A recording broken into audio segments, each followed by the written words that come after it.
You're walking in at a challenging time. But let's talk about, you've been here for a while now. Let's talk a little bit about your district and how this past year went and what accomplishments y'all had there. We had a really great year. In Anderson won last year. One of the things that I've talked about our leadership team and our administrators is just the momentum we have in Anderson One and making sure that we just continue to build that positive momentum, because momentum's one of those things that it's hard to restart when you lose it. So we just want to continue to build on the positive things. We anticipate that our graduation rate is going to continue to be above 90% as a district. Some of the preliminary test scores that we've seen that we're really pleased with. There's always a couple of grade levels or subjects that we want to continue to improve upon. We just got our AP scores back this week, and they were some of the best scores that we've had, where we're above the state national average in all three high schools, and just really, really proud of that. But want to continue just to focus on our culture. Right now, we have all of our teachers hired. We don't have any classrooms that aren't going to have a certified teacher in them for the upcoming school years. So we're excited about that, and we're just, we're ready to get kids back in the building on August 1st. It's that's what we're supposed to have, and that just creates that's why we all got into education, is the energy that we get from having students in the building. One of the things that we do in Palmetto, Powdersville, and Wren is really try to be intentional with exposing kids to teacher cadet programs. Our middle schools have protein programs. We love to partner with all the colleges of education in the upstate, go visit them, build relationships with them. But we also are trying to get kids encouraged to at least think about it when they're in high school and give it some consideration. How many students y'all gonna have this year?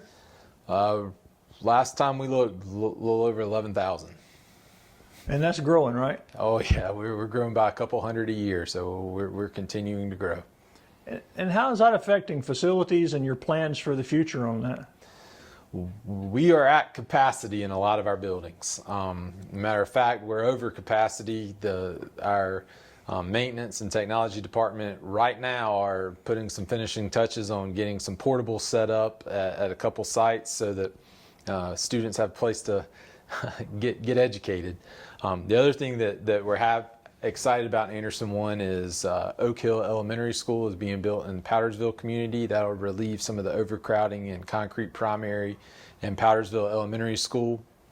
We're real proud of the fact that we're able to build a new school without going to the voters with a bond referendum. So that's not putting any kind of increased burden on our taxpayers in our community. We're able to use our penny sales tax money and some other funds to build a new elementary school. That'll open up in 2 years to relieve that, and then we'll start looking at other areas of the district and how do we get creative to make sure that we support the growth in the Williamston-Pelzer area and the Piedmont area. Well, you got 3 high schools, and you're the only district with that, and you're only about 2,000 roughly behind District 5 as the second largest district. Despite the fact you only have about 2,000 less students, your budget's 20 some odd million lower than District 5, is that correct? I actually think it's around 40 million lower. So it's 40 million lower, yeah. But you've got almost as many students. Now, how can y'all deal with it? And it's part of it is because Act 388. Mm-hmm. When Act 388 went into law, it took away the property tax on owner-occupied homes that went to the operating budget for schools. Traditionally, Anderson One had a very low millage rate. Our budget was based upon the growth in the upper part of Anderson County because we had a tradition of excellence. There were families moving to the Wren community, the Powdersville community, and the Palmetto community as a result of the great schools we have here in Anderson One. So anytime a family moved to Anderson One, if they built a new home, Anderson One got property tax revenue so that we would be able to have teachers and staff to support those students. Well, when Act 388 went into effect, we are no longer able to raise any revenue from folks moving to the area, the only revenue that can be raised in Anderson 1 is anywhere in the state because of Act 388 is on commercial and industrial properties. Well, in Anderson 1, we just don't have a lot of commercial industrial properties. We have some small businesses, we have a couple of larger corporations, but we do not have as many big corporations as some of our neighboring school districts and counties have. So it really puts us between a rock and a hard place when it comes to being able to raise any kind of revenue to support our budget. The other thing that has happened in the past couple of years is we had a reassessment from the county where the millage rate got rolled back in Anderson 1, and then in this past year another thing we got hit with was the Lee steam plant closed down, and that cost the district about $950,000 in revenue. So that's just by that plant closing down, that's $1 million off of our budget that we're trying to pinch pennies to figure out how to make that work. So long story short, you asked about Act 388. Our millage rate got locked in to where it was by the state legislature, and so we have the lowest millage rate in Anderson County. We're funded at one of the lowest per pupil expenditures in the state, and so we have to get very creative. We have to be very responsible with all of our resources to make sure that we continue to give all of our students a chance to learn at a high level. One thing you just said there, I don't think most people would even be able to digest, that y'all have one of the lowest funded per pupil expenditures in the state of South Carolina. Most people, I don't think they realize that, but truly we are either next to last or third from the last in the whole state. If we were funded just at the average rate per student in Anderson 1 compared to the other districts in the state, that would be an additional $31 million. And just sometimes we sit in the room and just think, if we just had half of that, the class size that we would be able to have in place, the salaries we would be able to offer our teachers, despite all that, our school board is very supportive. We continue to be able to use resources to create a great culture for our teachers and students, and we continue to see great results in all of our schools. And I guess part of the double whammy on that is because so many people want to move here for residential, property is so much higher than it is, and so no industrial wants to come in and take property that a developer would pay twice that much for, right? That's exactly right. That's a good way to think of it. And honestly, we're proud of the fact that the property values in this part of the county are so high, because we like to think that the schools in this part of the county are a big reason why the property values are what they are. Well, we're entering the second year of the adjusted calendar. I think, and I've asked other folks this, I don't think anybody I've ever met can remember any time in history that school started on August 1st. How do you guys view this calendar? Is it a positive thing for the district? I really think it is. When you get past the shock of starting on August 1st, it's funny, my daughter's birthday is July 31st, and you have a summer birthday. She's going into her 10th grade year this year, and she's like, I got to go to school the day after my birthday. So never had that before. But when you really look at how the calendar lays out for the entire school year, your students and your teachers, they're able to get some breaks throughout the year that just help with being able to catch your breath. It allows teachers to have time to work together and collaborate together on teacher work days that can be scattered around. With this year being an election year, you have a fall break, but we're also, a lot of folks have started traveling Thanksgiving. So, and a lot of the districts around us over the last several years have been able to provide a week-long break at Thanksgiving. We're able to build that into the calendar this year. You still have your spring break and your Christmas break.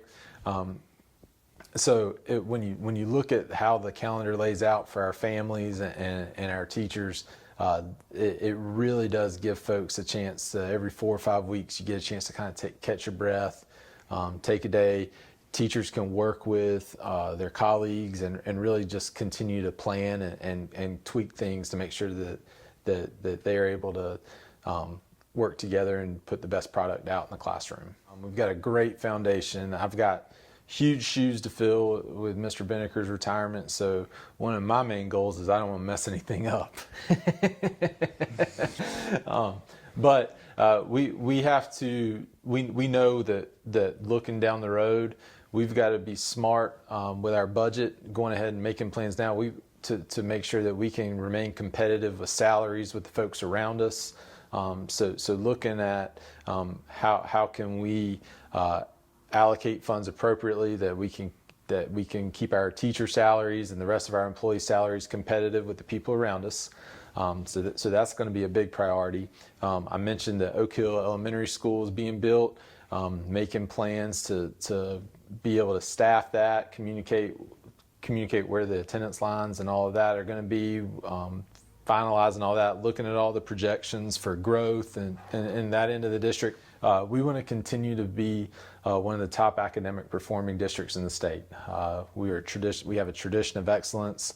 At the beginning of every board meeting, Ms. Upton always welcomes our new employees by saying, "Welcome to the best district in the state of South Carolina." We believe that, and we have numbers to back it up, and we want to continue to prioritize that and see students grow, see students learn at high levels, and just continue to maintain that culture and tradition of excellence and make sure that we continue to put our best foot forward at all times. We really believe strongly in the professional learning communities. We believe that giving teachers time to work together and collaborate and identify essential standards and learning targets and create high quality common assessments and really focus on that. We believe teachers really can, when we we believe we have the best teachers around, and when we get them in the room and give them time to work together, they create the best lessons. So when you say, is there any specific program or anything like that, it's let's get our teachers a chance to put our best foot forward and take care of their students. How important are extracurricular activities, sports, clubs, band, all this, to the success of your students? It's huge.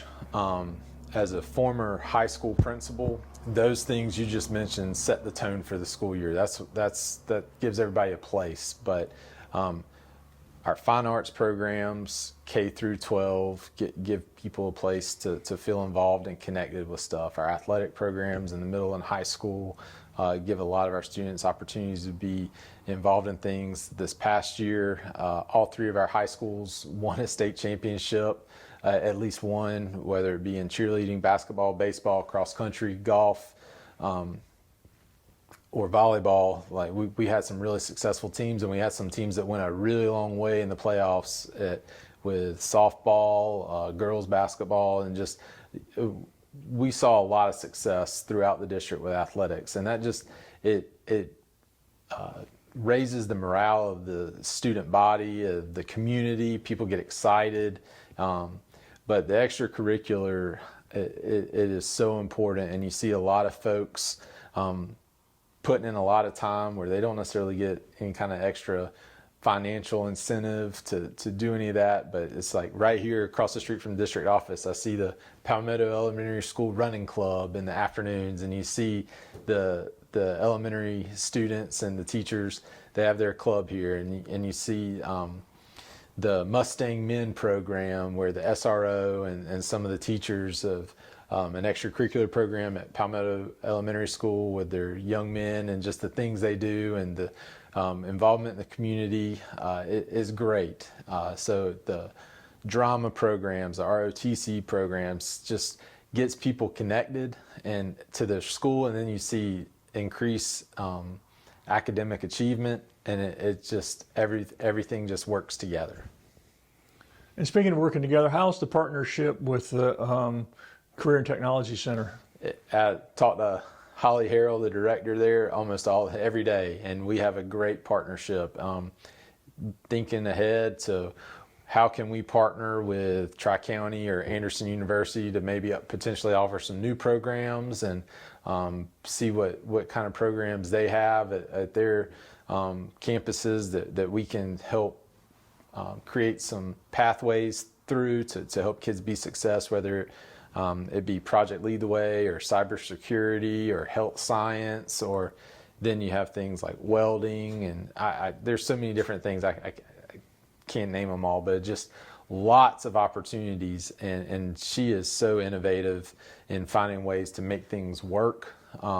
She's a great partner for 3 high schools, Anderson 1 and as well Anderson 2, and that's another opportunity where kids get connected to something at the Career Center, and then magically you see their grades at their home high school increase. They're more engaged. They do better in their English class, their math class, their science class, because they find that thing they're interested in at the Career Center, and it's a cool thing.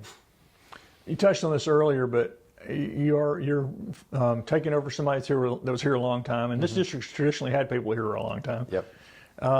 Do you have any particular goals or objectives for yourself here in your first year as superintendent? Well, I hope a year from now we're sitting here and I still got a big smile on my face. That's my main goal. The funny thing is, I have followed in Mr. Binnicker's footsteps before at Wren High School, and understand the legacy that he leaves behind. We have a great district office staff. With Dr. Wilson, Miss Brady, Mr. Moore, that are really helping support me in the different initiatives that we have going on. And along with that, the rest of our directors and folks that are leading different initiatives, whether it be Dr. Shealy with the student services, or Miss Hearn with our instructional technology. Miss Hayes is doing a lot with our data and accountability and really helping us see that. So we've got a really great team here at the district office that helps us make collaborative decisions. I never feel like I'm stuck on an island. Dr. Wilson, who's our assistant superintendent, he's got a lot of experience in several other districts, and I don't make any decisions without consulting him. And it just helps me understand that I've got a support system in place to help, hopefully avoid any big speed bumps. The other superintendents in the county have been great resources to help me. So when you say any like specific goals, I want to be visible. I want to be out in the schools making connections with our staff and our families, and just kind of get to know the different communities, whether it be the Williamston-Pelzer community down in this part of the district, be more visible up in the Powdersville area, and just build those relationships. We are in such a good spot in Anderson 1, not just because of the great, but we have a very supportive school board, and I just want to make sure that our 7 board members, I have met other superintendents from around the state, and I understand how blessed we are in Anderson 1 to have a board that truly has the best interests of students in mind. And so when we are working together, our board always wants to do what's best for students, no matter what it is.